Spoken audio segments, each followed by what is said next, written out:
चाचा ने 2 बार बधाई दी है, चाचा ने 2 बार बधाई दी है, चाचा जी ने 2 बार बधाई दी है, चाचा ने बधाई दी। मेरी सौराखों पर उनकी बधाई जब उन्होंने मुझे गाली दी थी, मुझे चंडाल और कई ऐसी मैं उनका अपना खून नहीं कई बातें कही थी, तब भी मैंने उनका आशीर्वाद और मैंने माना है कि बड़ों की हर बात आपके लिए आशीर्वाद ही होती है, तो मैंने तब भी उसको आशीर्वाद के रूप में स्वीकार किया और आज तो सही में उन्होंने मुझे बधाई दी है। उनको नमन करते हुए सहज स्वीकार करता हूँ कि आप अकेले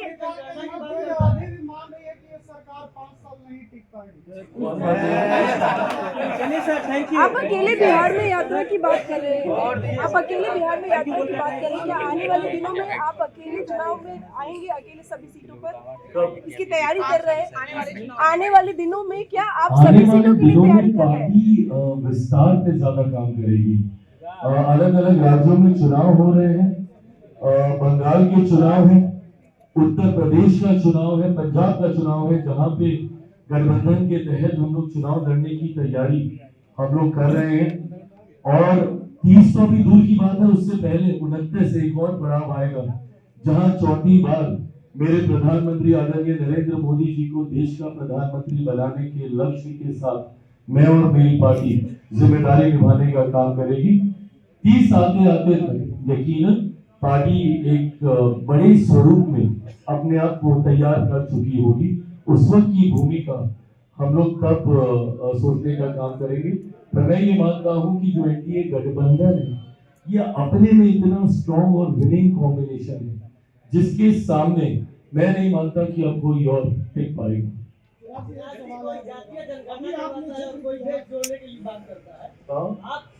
इसको किस तरह से देखते हैं? किस चीज को जातीय जनगणना? जातीय जनगणना के साथ है या कोई कहता है कि जातीय जनगणना कहीं ना कहीं देश तोड़ने की बात करेगा? नहीं, ये जातीय जिस तरीके से सर्वेक्षण बिहार सरकार के द्वारा कराया गया और अब तो केंद्र सरकार ने भी नैतिक तौर पर जातीय आधारित जनगणना को मंजूरी देने का काम किया है।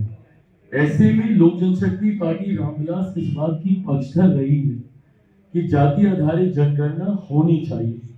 मैं जब इस बात को कहता हूं तो कई बार कॉन्ट्राडिक्टिंग सवाल मुझसे पूछे जाते हैं कि भाई एक तरफ तो आप जात पात धर्म मजहब पे विश्वास ना रखने की बात करते हो, फिर दूसरी तरफ आप कहते हैं कि जाति आधारित जनगणना होनी चाहिए। मैं ये मानता हूं कि आज भी कई ऐसी जातियां हैं जिनको जात के आधार पर उनके साथ भेदभाव किया जाता है।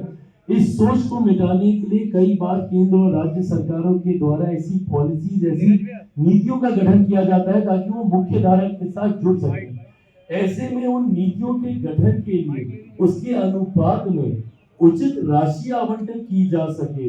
वो तब होगा जब उसकी आबादी की जानकारी सरकारों के पास हो। ऐसे में ये आंकड़े सरकारों के पास होने जरूरी है।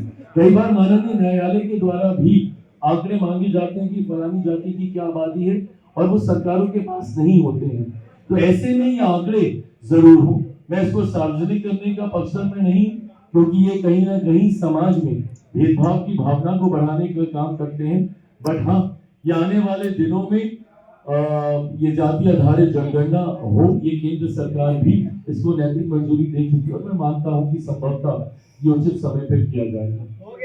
थैंक यू भाई, बहुत बहुत धन्यवाद।